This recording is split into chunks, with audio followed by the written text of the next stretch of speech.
Hello, and thank you for tuning in. My name is Kelly, and I'll be your secure circuitry AI guide for this exciting topic. Please make sure you like and subscribe for notifications of new content. Let's get started. You see on the news constantly about data breaches and stolen data. You may even have been a victim of this already. This video is intended to give you a call to action on knowing more about how to protect yourself and your information.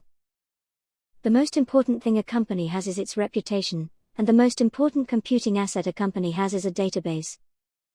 You go on a website and create an account. You file your taxes every year.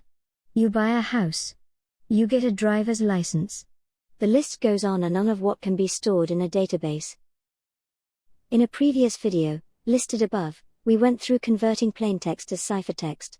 This also applies to how your choice of password gets put into a database. Depending on how the company or organization sets up their systems, passwords you choose to store in a database could be stored in three possible states. 1. Completely unencrypted. This is the worst possible scenario, as your password is not even obscured should the information in the database be stolen. 2. Encrypted. This is a better solution, but not ideal, as your password, if not unique or uncommon, may show up as the same ciphertext as someone else's instance of the same password. 3. Encrypted with salting and hashing. This is the best scenario, as the salt plus the hashing adds randomness to your password, even if someone else uses the same password. Salting is the act of appending a value at the end of the ciphertext, and then running it through a hashing algorithm to obtain a value. The hashing algorithm is used to generate a value, based on input, and the mathematical computations of the hashing algorithm. The password you entered is now substituted for this new value, generated by the hashing algorithm, and this new value is stored in the database instead of your password. What is happening when you log into a program, or website using a username and password? Your password is run again through the same means by which it was stored, and if the values match, you gain access. Now, let's run back through the three possible states of data in a database with examples. Let's assign an example password, which we'll call password.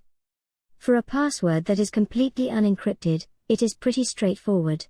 You type in your password and it matches. You type in your username and the word password, and you are granted access. For an encrypted password, there is an extra step. You type in your username and password, and the password in plain text goes through the algorithm and becomes ciphertext. For this example, let's use the simple password 123456. Sounds good, right? Now imagine another user also chooses the password 123456 as their password. What would that look like in a database? As you can see, the password is obscured into ciphertext by the encryption algorithm, but it appears the same in the database. This was exploited a few years back, when a large global brand had their password hints, and the database that contained usernames and passwords stolen. The password hints were not encrypted, but the passwords were. Someone accidentally typed in their password in the password hints section, and it was cross-referenced against the passwords. It turns out, over 1 million other people also used the same password, which was 123456 with identical ciphertext through the database. A link to the specific article shown is listed in the comments section below. The last state of data in a database is data that is salted and hashed. You type in your password to log in, and your password gets salted with a value, then run through the hashing algorithm to generate another value.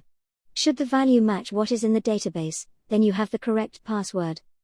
A link to the reference document shown is in the link below. In summary, you should choose a unique password that is complex, uses special characters, if possible, and is long. The longer the better. If you've ever wondered why where you work or websites require hard-to-guess passwords, this video is your answer. Thank you so much for watching. Don't forget to like and subscribe for updates of new content. I hope to see you next time. Offline in 5, 4, 3, 2, 1.